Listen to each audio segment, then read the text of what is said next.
Welcome to Indie Insights. My name is Highsight, and this is Dire Vengeance. Listen to that beautiful soundtrack. So this game touts its heavy metal soundtrack. Now, I have a feeling that we're going to get a lot of gothic heavy metal stuff going on here, but let's jump into the tutorial and see just what we get out of it. Really digging the aesthetic of it all. It doesn't allow its gothic look to drag down its color design, and that is most noticeable on the character herself. She has pink hair. I want you to stop and think about that for a second. The character has pink hair. How many gothic horror games can you think of where there was always a guarantee of pink somewhere on the screen? Not many, I'm sure. Castlevania, not a lot of pink in that. Dark Souls, not a lot of pink. Break orb to obtain sub-weapon. Yes, please. Look at that. Oh, these flashy effects and everything. They're really cool. Really beautiful. So we have sub-weapons, kind of a la Castlevania there. Yeah.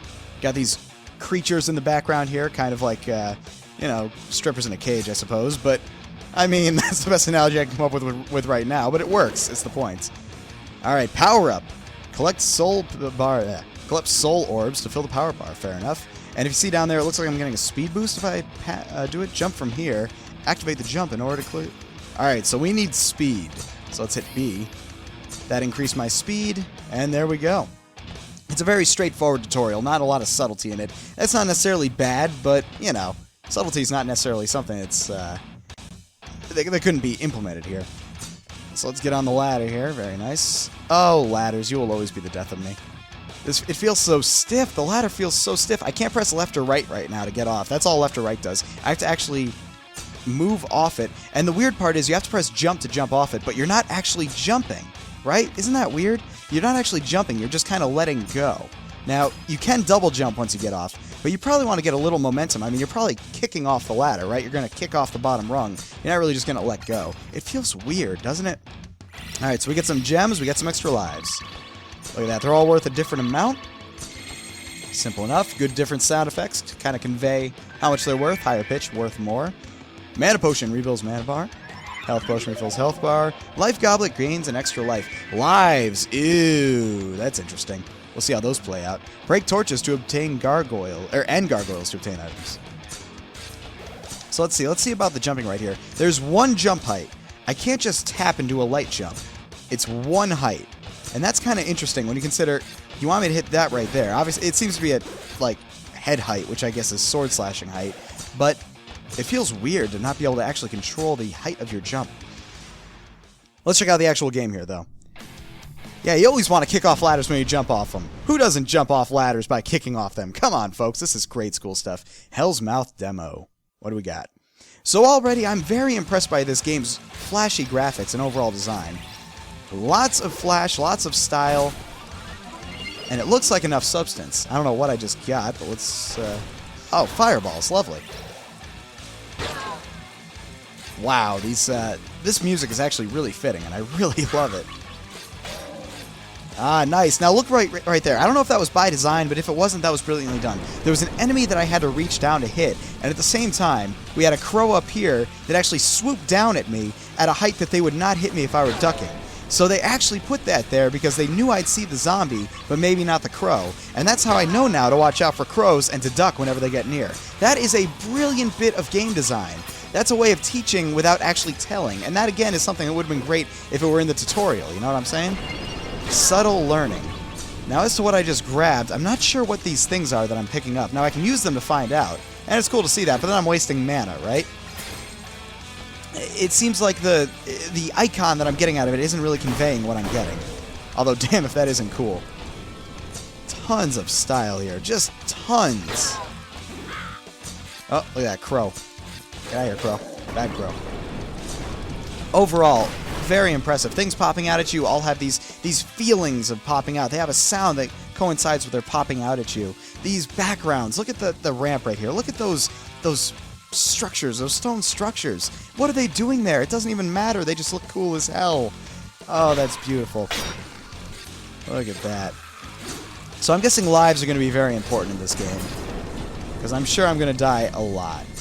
Also, all these little sub-areas that you could totally miss. I actually did the first time around. Not a lot in them, but you get a little extra towards life, I suppose. I have a jumping power-up, a power-up, and a speed power-up, which seems to all, enhance themselves as I get more orbs. But what's weird is they only activate when I activate them, and whatever one it's currently on is the one that'll activate. So right now I can get a jump power-up, but even though I have the power for it, I can't get a power-up? Let's find out. Nope, looks like I get all of them. Interesting. How long do they last? I actually do not have any idea how long they last, or if they're currently active. I think I'm getting about the same I was before, right? Seems that way. Very odd. It's a strange system. Yeah, I got you. Well, now I have enough for speed. Oh, look at that. I really love the hard impact of this spell. The way it actually sounds, the explosive sound of it all. Even though it's pink, it's not to be trifled with. It is deadly. I do seem to be able to spam it a lot for what it is. It seems pretty powerful.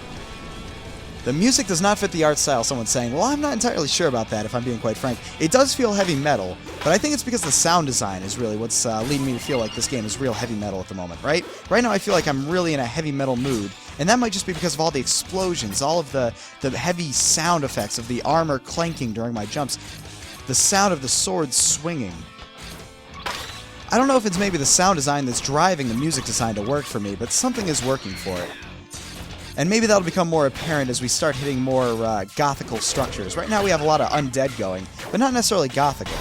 Now, the background, I'd say, the ambience is very gothical, but the enemies are very colorful. Look at that worm, for example. That worm is very green and blue and not very dark or gray. Not that it needs to be. But when you think heavy metal, you think, well, heavy metal. You think metals, you think hard structures and stuff like that. So I don't know necessarily if the art does fit the music design, but the sound design sure as hell does. And I think that alone makes it work, to some degree. Look at that. So I would say overall, right now, I'm quite okay with how the aesthetics are aligning. Now, of course, aesthetics are art, and art is subjective. So if you disagree, feel free to say something. But I think it all kind of just works for me. I'm really digging the sound effects, especially for the sound of picking up crystals, for the sound of picking up power-ups and everything like that. It all really fits with the kind of old-school look. But one thing I do notice, though, and this is probably going to be a harder thing to fix. All the enemies seem really well animated and everything, but the actual main character feels a little stiff to me for some reason, right? I mean, let's think back here. We're comparing this to probably Castlevania games more than anything else. So we got, like, Alucard with his floating cape and everything like that. Well, you know, that flowed, that made everything feel really, really, flowing. Yeah, it felt really solid, it felt really active. But in this game, everything feels kind of stiff on this character, doesn't it? Now, granted, you're wearing heavy metal armor, but look at that sword slash. The knees are bending down, but there doesn't really feel like there's any kind of an oomph to it. There's no real wind-up to it. It's just kind of... The back doesn't really move, the head doesn't move. It's all in the torso, and the torso only moves in that one frame, and then after that, the frame is just kind of there. Now, that might be because the torso and the leg animations are all separate, and that's why you're able to run and slash, jump and slash, all that stuff. But the thing is, that kind of adds into a really weird, clunky look, in my opinion. It doesn't really look correct in a lot of ways. But yeah, all these characters, all these enemies, they're so well animated, and it really makes the character themselves stand out as kind of clunky and robotic almost. I think robotic's the best word for it, right? Like, all that they're moving is what they need to move, but not necessarily what they should be moving if this were real life. And goddamn, that is a cool looking flamethrower. Alright, so now we have the life power-up. What's that get me? No idea, but what I am noticing is now I don't seem to have it again. I don't think I gained any health out of that, did I?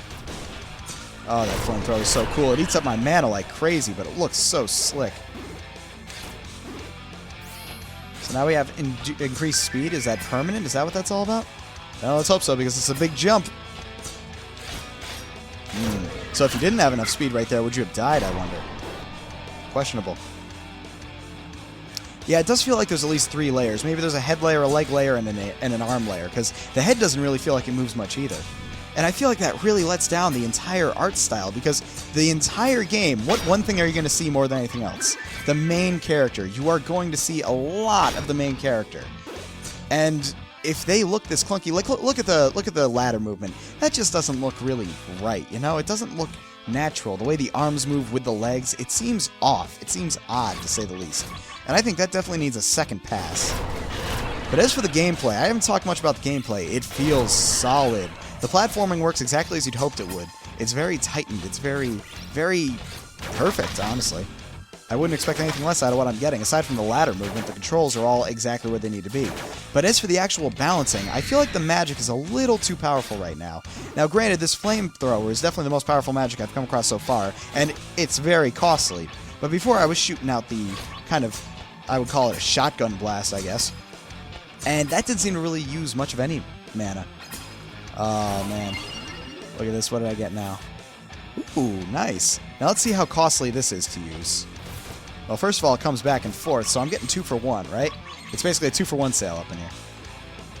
So let's see if that really gives it more value than it should have. Oh, okay. I guess I have a triple jump now or something, because I definitely should have died there.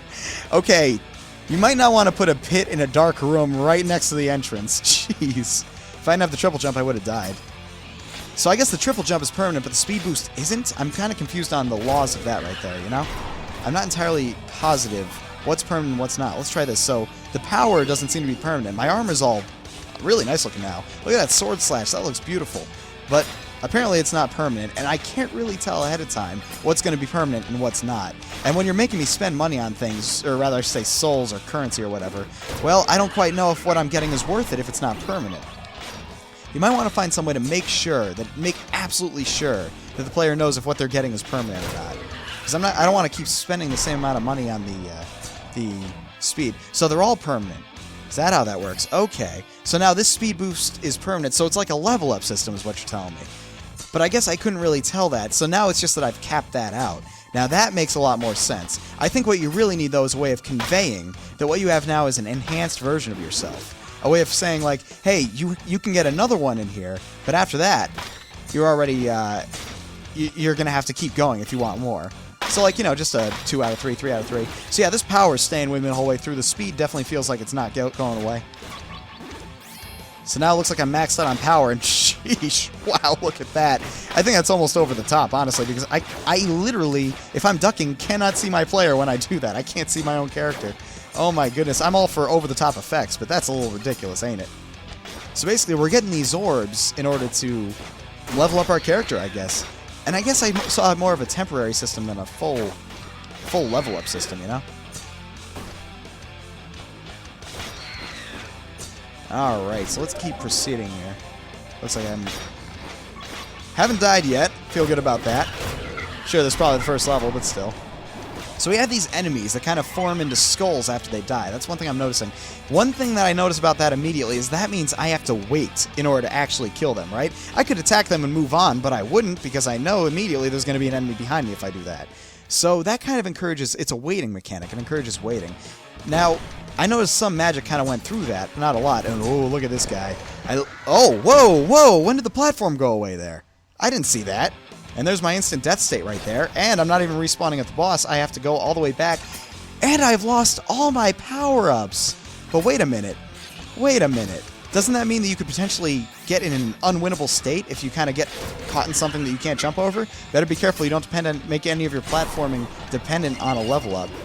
So what happened right there felt kind of like a cheap death in my opinion, because I really could not see anything. And I've lost all progress for it. That's just so brutal. I mean, now there's a chance that I can't even beat the boss because I am so weakened. It's kind of a reverse snowball mechanic, you know? So everything that I've had, my first chance at fighting the boss is going to be my best chance at fighting the boss. And it's also my highest chance to lose against the boss because I won't know their tactics. So basically, it's a big reverse snowball mechanic because, for one, you're not going to be able to know ahead of time going in what you're facing. And for two, if you die learning it, you're going to be... You're back at square one, basically. But not only square one, you're further back than square one because you're not going to be able to actually make up for what you lost in the meantime. You've lost everything. And you're already like 2/3 of the way through the stage. You're not going to be able to recover all that. Boy, oh boy, that is a dangerous mechanic to say the least. And it really feels detrimental to the player. I mean, as a mental thing, as a mentality thing, it definitely hurts the player. It's like, oh, I just lost everything. That feels horrible. I mean, sure, there's supposed to be punishment to death, and I get that. Usually progress is the punishment to death, but usually that progress is in a relatively easily refundable form.